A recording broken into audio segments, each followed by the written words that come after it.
একটা গল্প বানাতে অনেক পরিশ্রম হয়। আপনারা যদি এই গল্পটা 2 মিনিটের জন্য শুনে যদি আপনাদের ভালো লাগে তাহলে একটা লাইক করেন, তাহলে আমরা অনেকটা সাপোর্ট পাই। ডাক্তারি পাশ করলাম প্রায় 1 বছর হলো। আমার ইচ্ছা কোনো গ্রামে পোস্টিং নেওয়া। আমি গ্রামেই বড় হয়েছি, অনেক মানুষকে বিনা চিকিৎসায় মারা যেতে দেখেছি।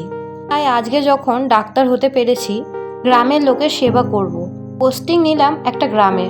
গ্রামটির নাম বল্লভপুর। ট্রেনে উঠে বেরিয়ে পড়লাম আমি বল্লভপুরের উদ্দেশ্যে। ট্রেন থেকে নেমে একটা গরুর গাড়িতে উঠলাম। গরুর গাড়িতে উঠতে ভয় লাগছিল। আজ প্রায় 12 বছর পর গরুর গাড়িতে উঠলাম। আমার কোয়ার্টারের সাথেই আমার চেম্বারটাও আছে, আর ওখানে একটা কেয়ারটেকারও আছে শুনলাম। কি যেন একটা নাম বলেছিল, ও হ্যাঁ, শিবু কাকা। গ্রামে পৌঁছাতেই দেখলাম এক অপরূপ সৌন্দর্য।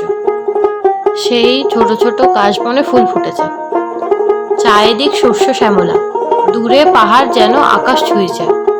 চাষি খেতে লাঙল দিচ্ছে, পাশে একটা জলাশয়ে ছেলে মেয়েরা ছিপ দিয়ে মাছ ধরছে। এইসব দেখতে দেখতে কখন যে কোয়ার্টারের সামনে পৌঁছে গেলাম বুঝতেই পারলাম না। এই যে দিদিমণি, এদিকে আমি। কি ব্যাপার, তোমার তো স্টেশনে নিতে আসার কথা ছিল। আর বলবেন না দিদিমণি, আপনার ঘরটা অনেকটা নোংরা ছিল, সেগুলো পরিষ্কার করতে গিয়ে দেরি হয়ে গেছিল। ও আচ্ছা, ঠিক আছে। দিন দিন, আপনার ব্যাগগুলো দিন। ঘরে ঢুকতেই একটা পরিষ্কার ঘর দেখলাম। একটা খাট, একটা কাঠের টেবিল আর একটা চেয়ার ছাড়া সেই ঘরে আর কোনো আসবাবপত্র নেই। দিদিমণি, চেম্বারটা দেখবেন নাকি? না, এখন আর দেখবো না। শিবু কাকু চলে গেল আমার ব্যাগগুলো রেখে, আর বলে গেল, দিদিমণি, খাবার দাবার আমার বাড়ির থেকেই আসবে এই কদিন। আপনি আপনার জিনিসপত্রগুলো গুছিয়ে নিন। সারাদিন একরকম কাটলো। রাত হতে না হতেই অন্ধকারের চাদরে ঢেকে গেল সারা গ্রাম। শিবু কাকু এলো রাতের খাবার নিয়ে। এই নিন, ধরুন খাবারটা। আর শোনেন, মাইয়া মানুষ আপনি, রাতে দরজাটা দিয়ে শোবেন। আর আপনি যদিও ডাক্তার, তাও একটা কথা বলি, যদি আপনাকে কেউ বাইরে থেকে ডাকে, হুটহাট কিন্তু বাইরে বের হবেন না। কেন? এখানে নিশির ভয় রয়েছে। নিশি আবার কি? সেসব আপনাকে না জানলেও হবে। শুধু এটুকু অনুরোধ রইল, রাতে হুটহাট বাইরে বের হবেন না। কি দরকার বাইরে বের হবার? শিবু কাকু এইসব কথা বলে চলে গেল। আমিও খেয়ে দিয়ে শুয়ে পড়লাম। ঘরে টিম টিম করে হ্যারিকেল চলছিল। জানালাগুলো খুলে রেখেছি যাতে হাওয়া আসে। চোখ বন্ধ করে শুয়েছিলাম। চোখ খুলতেই দেখলাম আমার জানালার সামনে কেউ দাঁড়িয়ে আছে।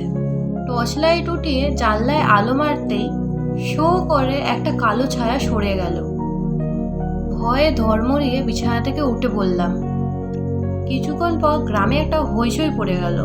বাইরে বেরিয়ে দেখলাম একটা বয়স্ক মানুষ অঝরে কাঁদছে। আমি তাকে জিজ্ঞাসা করলাম, আপনি কাঁদছেন কেন, আর এখানে এত চিৎকার চেঁচামেচি কেন হচ্ছে? আমার সন্তানটা চলে গেল, ওই নিশিতে নিয়ে চলে গেল। কি বলছেন এসব? নিশি নিশি এসব কুসংস্কার। সন্তান হয়তো কোথাও বেরিয়েছে, ঠিক চলে আসবে। এত রাতে একটা মেয়ে কোথায় আর যাবে? আমার মেয়ে এমন কোনোদিন করে নাই, আর আমাকে না বলে কোনোদিন বাইরে বের হয় না। এর আগে অনেক সন্তান এই গ্রামের মা হারা বাবা হারা হয়েছে। এসব কথা শুনতে শুনতে ভোর হয়ে গেল। গ্রামের মানুষ মেয়েটাকে খুঁজছে চারিদিকে। 5:30টার সময় মেয়েটাকে খুঁজে পাওয়া গেল গ্রামের একটা পুকুরে। জলে ভেসে উঠেছিল। বাড়িতে চলে আসলাম। কিছুক্ষণ পর শিবু কাকু এলো। দিদিমণি, সকালে এসেছিলাম, কোথায় গেছিলেন আপনি? এসব ছাড়ো তো, গ্রামে এসব কি হচ্ছে? এসব নিয়ে দিদিমণি অযথা ভেবে লাভ নেই। এসব নতুন আর কি, অনেক দিন ধরে এসব চলে আসছে, দেখে দেখে অভ্যাস হয়ে গেছে। আপনি তৈরি হয়ে নিন, আমি ততক্ষণে আপনার চেম্বারটা খুলে দিচ্ছি। এইভাবে 2 সপ্তাহ কেটে গেল। প্রায়শই শুনতাম কারো না কারো ছেলে মেয়ে গায়েব হয়ে যেত। সেদিন রাতে চেম্বার থেকে এসে খাওয়া দাওয়া করে শুয়ে পড়লাম। তার দরজায় ঠক ঠক করে শব্দ হলো, যেন কেউ ডাকছে আমাকে। আওয়াজটা শুনে মনে হলো শিবু কাকা। আমি উঠে গিয়ে দরজাটা খুললাম। খুলতেই চোখের সামনেটা ঝাপসা হয়ে গেল।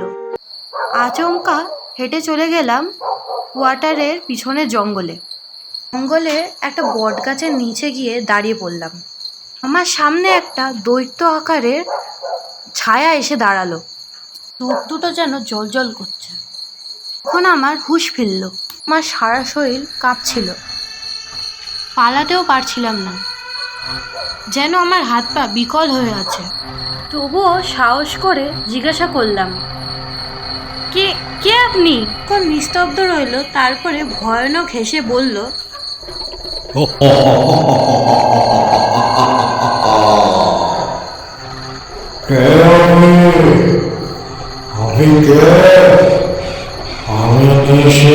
আপনি এইভাবে গ্রামের লোকেদের হত্যা করছেন কেন?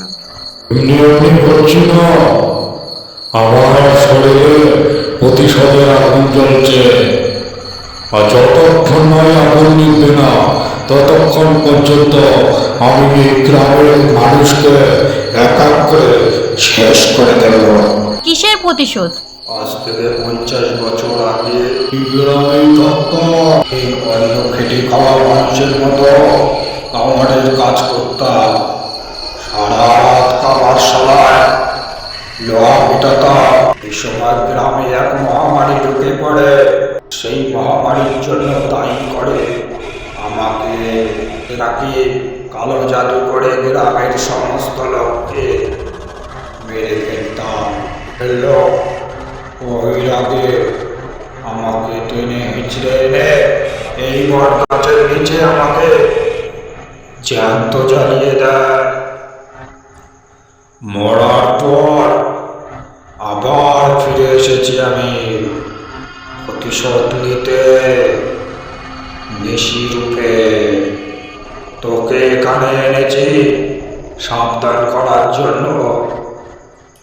তোর সাথে আমার কোনো শত্রুতা নেই।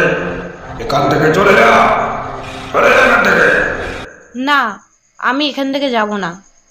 তোমাকে যারা মেরেছিল আজ থেকে 50 বছর আগে, তারা এখন তো আর বেঁচে নেই। তাদের সন্তানদের কি দোষ? তুমি কেন মারছো এদেরকে এরমভাবে? এই গ্রামটাকে শ্মশানে পরিণত করে দেব। এই গ্রামটা একদিন তো তোমারও ছিল। তুমি কেন এই গ্রামটাকে শ্মশান বানাতে চাইছো? তোমার কথাগুলো শুনে মনে হলো তুমি ভালো মানুষ। তোমার আত্মার শান্তির জন্য আমি এবং এই গ্রামের সব লোক তোমার যা করার করব। তুমি আর এদের হত্যা করো না। 1 সপ্তাহ সময় দিচ্ছি। 1 সপ্তাহের মধ্যে যদি করতে পারিস ঠিক আছে, তাহলে আবার হত্যা শুরু হবে। তারপরে গ্রামে একটা হোম যজ্ঞ হলো। তারপর থেকে আর নিশিকে কেউ কোনোদিনও গ্রামে দেখেনি।